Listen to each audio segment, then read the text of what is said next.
नमस्कार दोस्तों, आप सभी का स्वागत है। दोस्तों, आज हम आपके सामने एक ऐसे आत्मसम्मान की कहानी पेश करने जा रहे हैं जो आपकी सोच बदल देगी। यह कहानी आपको अपने जीवन में संघर्षपूर्ण और प्रेरणादायक साबित होने वाली है। गली के नुक्कड़ की चाय की दुकान अड्डा थी चौधरी जी और खान चाचा की राजनीतिक और धार्मिक चर्चा की, जहां दोनों दिन भर के काम से थके हारे अपना अनुभव साझा करते थे और थोड़ी हंसी मजाक के बाद घर लौट जाते थे। चौधरी जी जहां लोक निर्माण विभाग में इंजीनियर थे, वहीं खान चाचा इंटर कॉलेज में प्रधानाध्यापक, दोनों रोज की तरह ही चर्चा में लगे हुए थे। तभी अचानक खान चाचा ने चौधरी जी का ध्यान खींचते हुए कहा, चौधरी जी, ये तो अपना सुमित है ना। चौधरी जी ने नजर दौड़ाई तो उनका बेटा सुमित किसी लड़की के साथ बाइक पर तेजी से चला जा रहा था और वो लड़की भी इतनी अभद्र अवस्था में बैठी हुई थी कि चौधरी जी को भी शर्म आ गई। लेकिन अगले ही पल अपनी जेब को मिटाते हुए चौधरी जी ने कटाक्ष किया कि चाचा, चौधरियों का खून है, गर्म तो होगा ही, और ये उम्र भी तो ऐसी ही है। इस बात पर दोनों ठहाके लगाकर हंस पड़े। पर कुछ देर बाद सामने से चौधरी जी की बेटी किसी लड़के के साथ बाइक पर घर की तरफ जा रही थी। हालांकि यह बहुत ही सभ्य अवस्था में बैठी थी, पर थी तो लड़की ना। चाचा ने व्यंग्य भरी निगाहों से चौधरी जी की तरफ देखा और चौधरी जी इस बार चुप रहे। जल्दी ही दोनों ने चाय खत्म की और चौधरी जी घर की तरफ तेजी से चल पड़े। गुस्से से उनका चेहरा तमतमा उठा था।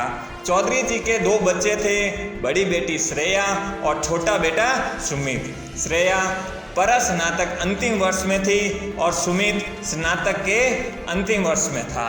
इंजीनियर का बेटा और छोटा होने के कारण सुमित लाड प्यार में बिगड़ गया था। हालांकि श्रेया भी फैशन और शौक बहुत रखती थी, किंतु वो सुमित की तरह अय्याश नहीं थी। आज उसका स्नातक का अंतिम पेपर था एवं कॉलेज में ही सीढ़ियों से उतरते समय वो लड़खड़ा गई, जिससे उसके पैर में हल्की सी मोच आ गई। राहुल, जो उसका जूनियर था, उसको दीदी बोलता था और वो बहन की तरह ही मानता था, के साथ घर आ रही थी। तभी चाचा और चौधरी जी की नज़र उस पर पड़ी और हंगामा खड़ा हो गया। चौधरी जी को सच का पता नहीं था। इधर जैसे ही चौधरी जी गुस्से में घर पहुंचे, श्रेया और सुमित ने अपनी अपनी फरमाइशें रख दी।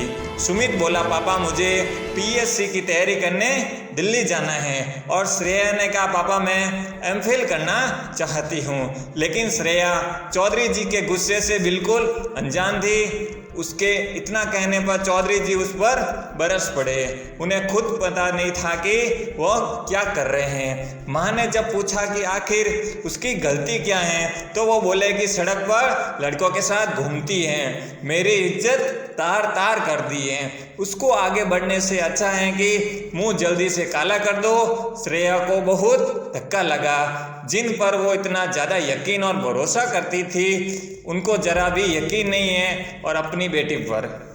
श्रेया के आंसू भर आए और भरे हुए गलों से बोली, पापा जरा सा तो यकीन कर लिया होता, एक बार सच जानने की कोशिश तो की होती। और इतना कहकर वो ऊपर वाले कमरे में चली गई। कमरे में अपने पापा की बातों को याद करके बार बार रोती रही और रोते रोते जाने कब उसे नींद आ गई। रात में खाना खाने के लिए जागने भी आई, पर उसने खाना खाने से मना कर दिया। माँ ने जब सच्चाई बताई तो चौधरी जी को अपने किए हुए पर पछतावा हुआ। अगली सुबह श्रेया देर से उठी। उस दिन उसने ना तो खाना खाया और ना ही किसी से बात की। सबने बहुत मनाया और माफी भी मांगी, पर पता नहीं इस बार जख्म बहुत गहरे थे। वो बार बार पापा की बातों को याद करके रो रही थी। मम्मी पापा ने सोचा कि धीरे धीरे सब ठीक हो जाएगा, अब भी गुस्सा है, लेकिन ऐसा नहीं हुआ।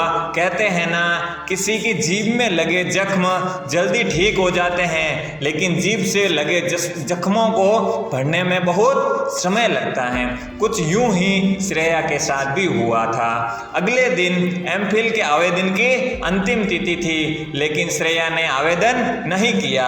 उसे इस बात का दर्द था कि किसी ने उससे एक बार भी नहीं कहा कि बेटी तू पढ़। अब श्रेया खाना तो खाने लगी थी, पर उसका स्वभाव बदल गया था। अगली सुबह सुमित दिल्ली जाने के लिए तैयार हो गया। उसे आशीर्वाद देते समय पापा इतने खुश थे जैसे वो पीसीएस बनने नहीं बनकर जा रहा हो। बस श्रेया ने फैसला कर लिया कि अगर पीसीएस इतनी अच्छी चीज है तो उसका खोया हुआ आत्मसम्मान वापस दिला सकती है, तो वह पीसीएस बनकर दिखाएगी। पर कैसे, इसके बारे में कुछ पता नहीं था, पर भरोसा था उसे अपनी जिद पर। उसने इंटरनेट में खोजना शुरू किया, थोड़ा मिला तो और रुचि जगी। उस थोड़ा थोड़ा करके उसने पीसीएस के बारे में सब कुछ पता कर लिया। जाने कितनी वेबसाइट और पेज सर्च किए, और 3 दिन में उसने सब कुछ मालूम चल गया कि उसका पाठ्यक्रम कैसा है, कैसे पेपर आते हैं, पेपर में किस प्रकार के प्रश्न आते हैं, फॉर्म अब निकलने वाले हैं, आदि आदि। अभी अप्रैल चल रहा था और उसे पता था कि पेपर मार्च में होगा, यानी उसके पास लगभग 10 महीने का समय है। वेबसाइट के माध्यम से उसने बुक लिस्ट तैयार करी कि आखिर उसे कितनी किताबें बुक्स की जरूरत पड़ेगी। पर सवाल था कि बुक्स कौन लेकर आए, क्योंकि वो बाजार नहीं जाना चाहती थी। उसके लिए उसने न्यूज़पेपर लाने वाले लड़के चंदू को चुना, क्योंकि ज़्यादातर पेपर के लिए सिरा ही गेट खोलती थी। उसने चंदू को लिस्ट थमा दी और बोले कि ये बुक्स तू ले आ तो तुझे 100 का नोट दूंगी, पर किसी को पता न चलना पाए, एक एक करके ही लाना। चंदू खुश हो गया। उस दिन श्रेया ने अपनी सारी दिनचर्या व्यवस्थित कर ली, किस समय क्या करना है सब कुछ फिक्स हो गया। अगली सुबह एक नई सुबह थी। हर दिन 7 या 8 बजे उठने वाली श्रेया आज 4 बजे ही उठ गई थी। सारे काम जल्दी जल्दी खत्म करके लॉन में पढ़ाई के लिए बैठ गई। पापा ऑफिस चले गए थे और माँ काम में लगी हुई थी। घर वालों को उसके बदले हुए स्वभाव का एहसास हो गया था। शाम में पापा के वापस आने पर माँ ने उससे जिक्र किया कि अपनी बेटी अब सुधर गई है। पहले गर्मियों में दोस्तों के साथ बाहर घूमने जाया करती थी। सारी गर्मियों में जाने कितनी फिल्में खत्म हो जाती थी, पर इस बार इतना कहकर उनका गला आवर आया। श्रेया के लिए अब शादी, पार्टी, पिकनिक आदि के मायने खत्म हो गए थे। उसकी दुनिया उसके अपने कमरे तक थी और उसकी दोस्त उसकी अपनी किताबें। जब कभी बोर हो जाती तो कमरे की खिड़की से खड़े होकर बाहर का नज़ारा देखती थी और पुरानी बातों को याद करके फिर से थोड़ा रो लेती थी। उसकी अपने फ्रेंड भी तैयारी करने या आगे बढ़ने बाहर चली गई थी और वहाँ उनको नए दोस्त मिल गए थे, जिसके बाद उन्होंने श्रेया से बात करना बहुत कम कर दिया। उसका कारण ये भी था, उनको लगता था कि श्रेया अब घर में कुछ नहीं कर पाएगी। मम्मी ने भी उसे बहलाने की बहुत कोशिश की, उसके माँ का खाना बनाया, उसे बार बार समझाया। कई बार तो टीवी प्रोग्राम श्रेया को बहुत पसंद होते थे, मम्मी उन्हें लगाकर वॉल्यूम बढ़ा देती थी ताकि कोई वजह हो जिससे वो किसी तरह नीचे आ जाएं। पर श्रेया पूरी तरह बदल चुकी थी। समय बीतता गया और श्रेया भी दिन रात मेहनत करती रही। आखिर वो दिन आ गया जिस दिन उसकी प्रारंभिक परीक्षा थी। श्रेया ने माँ से कहा, आज एक फ्रेंड की पार्टी है, मुझे जाना है। मम्मी ने उसे नहीं रोका क्योंकि 10 महीने में पहली बार वो घर से बाहर निकली थी। उसने प्रारंभिक परीक्षा दी और घर आकर फिर दुगुनी तेजी से मुख्य परीक्षा की तैयारी में जुट गई। कुछ दिनों बाद बाद प्रारंभिक परीक्षा का परिणाम आया। सुमित ने फोन करके घर बताया कि उसने प्रारंभिक परीक्षा पास कर ली। मम्मी पापा की खुशियों का ठिकाना नहीं रहा। पास तो श्रेया भी थी, उसने किसी को नहीं बताया और वो पीसीएस की तैयारी भी कर रही थी। कुछ दिनों बाद मुख्य परीक्षा भी आ गई। फिर श्रेया ने कुछ बहाना बनाकर मुख्य परीक्षा दी और फिर से तैयारी में जुट गई। मुख्य परीक्षा का परिणाम आया और इस बार भी श्रेया पास हुई, पर सुमित पास नहीं हुआ था। उसे अपनी खुशी से ज़्यादा अपने भाई का दुख था।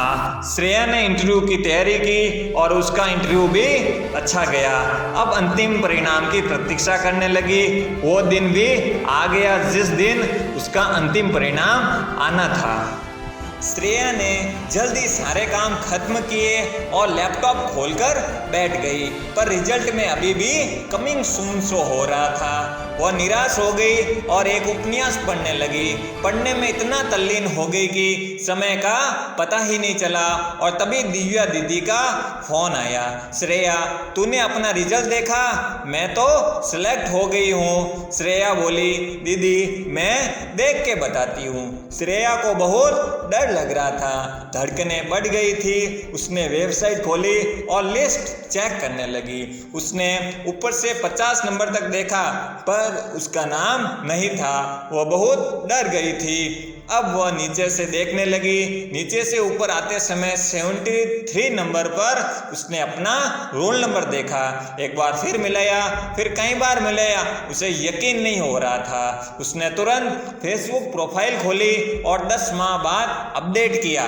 Finally I am selected in PCS with 73 rank.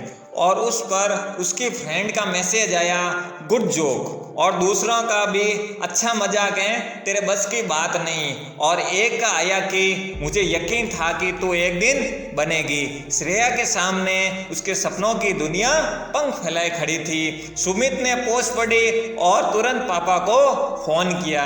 Chaudhary जी को अपने कानों पर यकीन नहीं हो रहा था। वह दौड़कर ऊपर श्रेया के कमरे में पहुंचे। श्रेया की आंखों में उन जख्मों का दर्द साफ साफ झलक रहा था जो चौधरी जी ने उसे बहुत कुछ पहले दिए थे। चौधरी जी ने उसे गले लगा लिया और दोनों फपक फपक कर रो पड़े। दोनों ही की आंखों में आंसू बरस रही थी। बस फर्क इतना था कि एक की आंखों में प्रायश्चित के आंसू थे तो दूसरों की आंखों में आत्मसम्मान के। तो ठीक है दोस्तों, उम्मीद करता हूँ कि आप लोगों को ये कहानी बहुत अच्छी लगी होगी और इस कहानी से आप बहुत कुछ सीखे भी होंगे और अपने जीवन में संघर्षपूर्ण पलों में कैसे सामना करना है उसकी भी आप लोगों को जरूर सीख मिलेगी। और आप लोग ऐसे ही पढ़ते जाइए और अपने गोल पर फोकस करते रहिए। एक दिन आपको सफलता जरूर मिलेगी। थैंक यू दोस्तों।